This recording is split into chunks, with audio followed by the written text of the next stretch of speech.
नमस्कार, बहुत स्वागत है आपका किसान तक में। मैं हूं आपके साथ संध्या बेस्ट।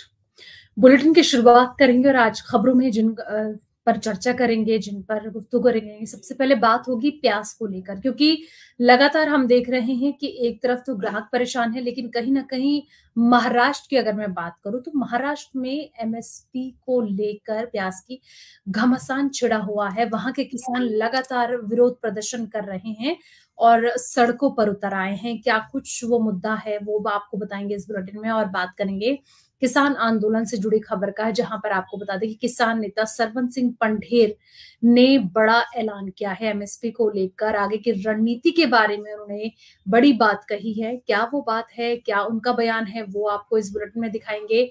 और बात करेंगे उत्तराखंड के मौसम को लेकर, जिसको लेकर आईएमडी ने अलर्ट जारी किया है। आगे की गतिविधि को लेकर भी बातचीत की है कि आने वाले दिनों में कैसा रहने वाला है मौसम, कितना ज्यादा अलर्ट लोगों को रहने की जरूरत है। और बात करेंगे आखिर में देश भर के मौसम को लेकर। तो शुरुआत करते हैं प्याज की खबर के साथ।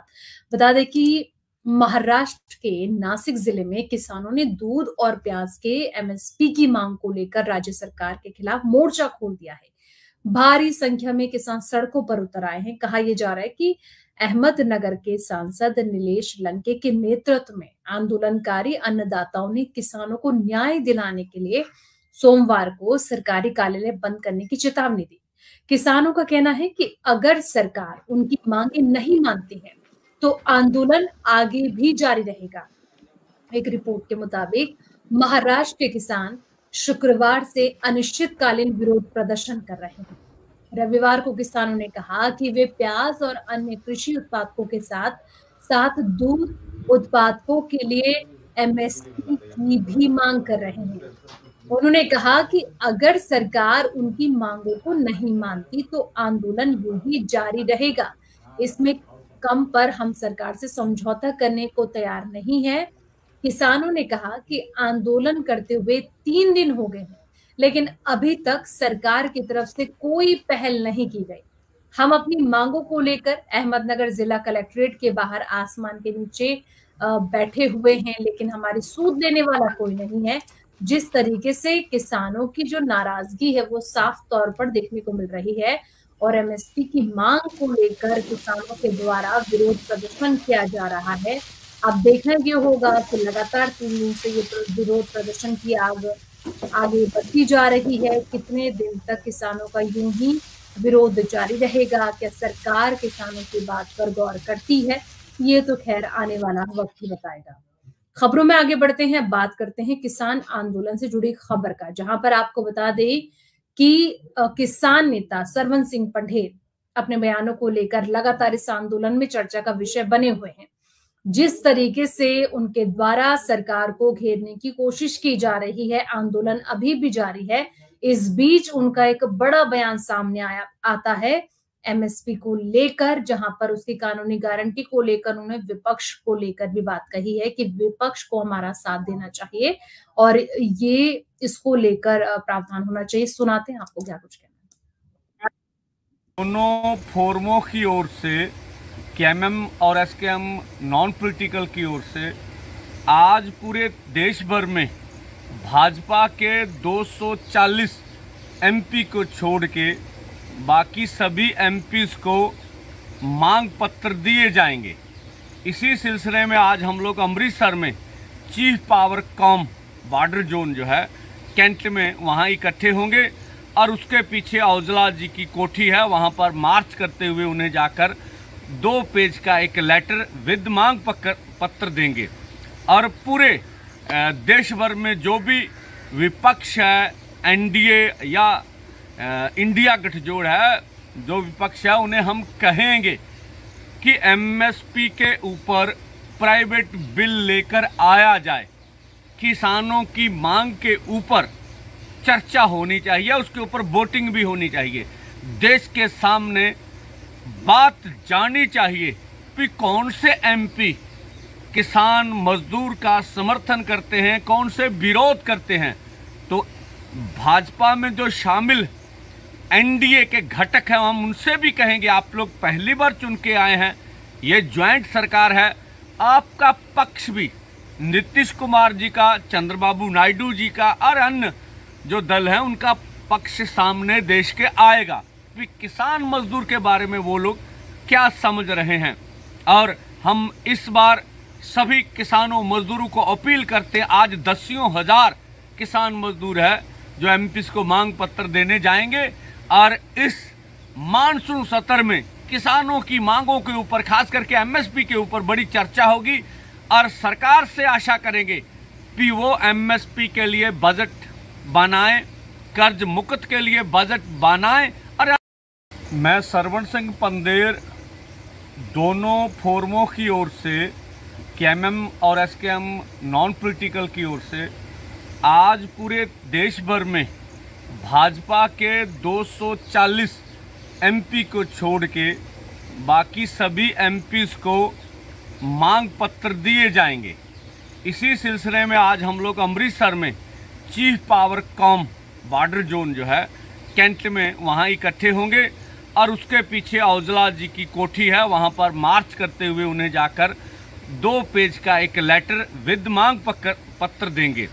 और पूरे देश भर में जो भी विपक्ष है, एनडीए या इंडिया गठजोड़ है, जो विपक्ष है, उन्हें हम कहेंगे कि एमएसपी के ऊपर प्राइवेट बिल लेकर आया जाए, किसानों की मांग के ऊपर चर्चा होनी चाहिए, उसके ऊपर वोटिंग भी होनी चाहिए। देश के सामने बात जानी चाहिए कि कौन से एमपी किसान मजदूर का समर्थन करते हैं, कौन से विरोध करते हैं। तो भाजपा में जो शामिल एनडीए के घटक हैं, हम उनसे भी कहेंगे आप लोग पहली बार चुन के आए हैं, ये ज्वाइंट सरकार है, आपका पक्ष भी नीतीश कुमार जी का, चंद्रबाबू नायडू जी का और अन्य जो दल है उनका पक्ष सामने देश के आएगा कि किसान मजदूर के बारे में वो लोग क्या समझ रहे हैं। और हम इस बार सभी किसानों मजदूरों को अपील करते हैं, आज दसियों हजार किसान मजदूर है जो एमपीस को मांग। अब बात करिए मौसम को लेकर, उत्तराखंड की बात करते हैं क्योंकि उत्तराखंड में भारी तबाही का मंजर देखने को मिल रहा है और कई जगह नदी उफान पर है, लोगों का घर से बाहर निकलना दूभर होता जा रहा है, कई तरीके से बाधाएं बनती जा रही हैं, बाढ़ की स्थिति है और ब्रिज टूट गए हैं, गाड़ियां तैरती नजर आ रही हैं। इस तरीके की तस्वीरें तो हमने देखी ही, लेकिन अभी क्या हालात हैं इसको लेकर एक रिपोर्ट आपको दिखाते हैं। और खासकर कुमाऊं में बारिश का काफी असर देखने को मिला है, कई जगह पुल भी टूटे हैं और नदियां भी उफान पर हैं। आने वाले दिनों में मौसम कैसे रहने वाला है, कितनी तेजी बारिश पकड़ेगी, इसको लेकर हमारे साथ बातचीत के लिए मौजूद हैं उत्तराखंड मौसम विभाग के निदेशक डॉक्टर बिक्रम सिंह जी।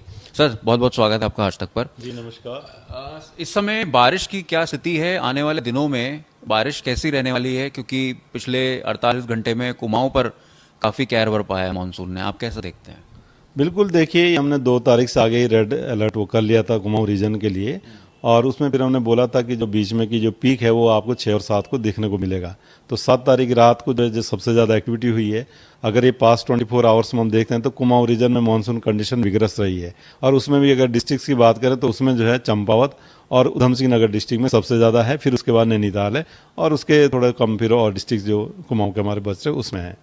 तो अगर आप चंपावत में देखें तो जो बनबसा स्टेशन है वहाँ पे 43 या 431 mm या 43.1 सेंटीमीटर जो है रेन हुई है। तो अपने आप में बहुत ज़्यादा रेन है ये जो है, ठीक है। इसी तरह 22 सेंटीमीटर के आसपास जो है चंपावत स्टेशन पे भी मिली है। तो इस तरह की रेंज मिली है। और भी जो आपके जो है उधम सिंह नगर है या नैनीताल डिस्ट्रिक्ट है उसमें हैवी से वेरी हैवी रेंज जो है मैनी प्लेसेस में है। तो इस तरह की स्थिति है, तो वहाँ पर जो है विगरस पूरा जो है मानसून कंडीशन हो रही है।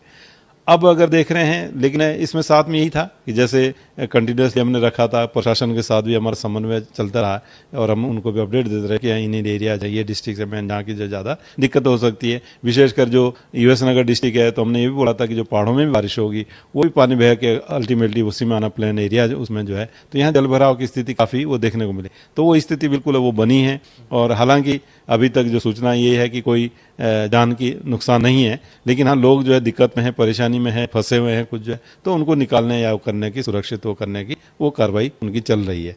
तो ये स्थिति आज मैं समझता हूँ कि बनी रहेगी थोड़ा जो है, क्योंकि ऑलरेडी जलभराव एकदम खत्म नहीं होगा वो, और भी जो एक्टिविटी अभी वहाँ चल ही रही है। लेकिन हाँ, ये कहूँगा कि आज से अब बारिश की एक्टिविटी कम है। फिर भी हमने एहतियात के तौर में आइसोलेटेड हैवी रेन्स जो है, जो आपका चंपावत है और नैनीताल है या यूएस नगर डिस्ट्रिक्ट, उसमें रखा है, क्योंकि मॉडरेट या हैवी रेन अगर थोड़ी बहुत भी मिल जाती इस तरह से भी, तो एकदम जो लेवल कम नहीं होंगे जो है ना। तो कहीं ना कहीं आज भी जो है जो रेस्क्यू ऑपरेशन है या उसमें थोड़ी बहुत दिक्कतें हैं, तो वो चीज़ें बनी रहेंगी।